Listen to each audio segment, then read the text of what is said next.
Halo teman-teman, perkenalkan nama saya Muhammad William Kristuaji Muhardi, NIM 120210159 dari program studi S1 Sistem Informasi Fakultas Rekayasa Industri. Di sini saya akan menjelaskan pada bab 3 yaitu urgensi agama Islam. Tidak perlu tunggu lama lagi, ayo kita simak sama-sama. Nah, di sini saya akan membahas pada bab 3 yaitu urgensi agama Islam. Nah, tadi kita sudah perkenalan. Nama saya yaitu Muhammad William Kristuaji Muhardi. Saya dari kelas SI 4501. NIM saya 120210159. Saya dari S1 Sistem Informasi Fakultas Rekayasa Industri. Yang pertama, kita akan membahas pengertian dan ruang lingkup agama. Secara bahasa, agama artinya adalah keyakinan atau keimanan. Dalam bahasa Arab, agama disebut ad-din. Kemudian secara istilah, agama adalah hubungan antara makhluk dan khaliknya. Hubungan ini terwujud dalam sikap batinnya serta tampak dalam ibadah yang dilakukannya dan tercermin pula dalam sikap kesehariannya.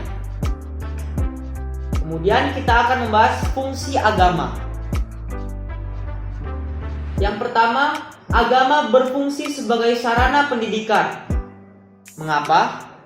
Agama dapat berfungsi untuk mengajarkan hal-hal baik sehingga dapat menguntungkan banyak pihak. Jika seseorang dapat mematuhi perintah dan menjauhi larangan yang disebutkan dalam agamanya, seseorang akan menjadi pribadi yang baik.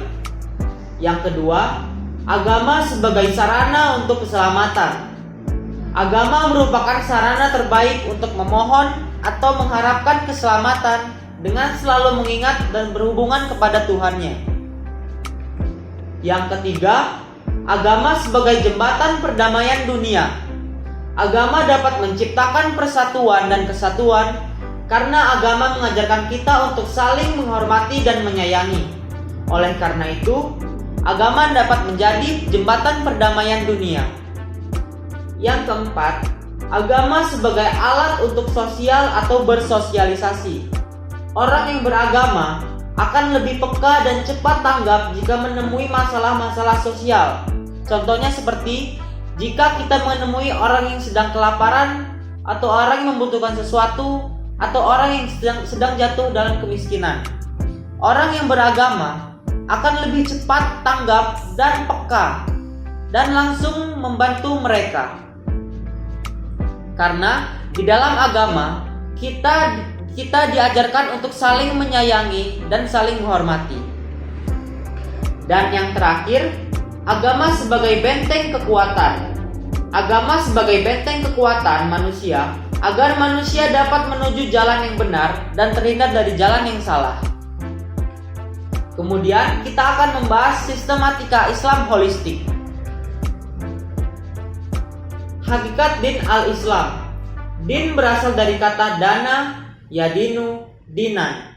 Salah satu artinya adalah peraturan dan bisa juga diartikan perjalanan. Jadi, din adalah aturan yang mengatur perjalanan hidup manusia di alam dunia ini.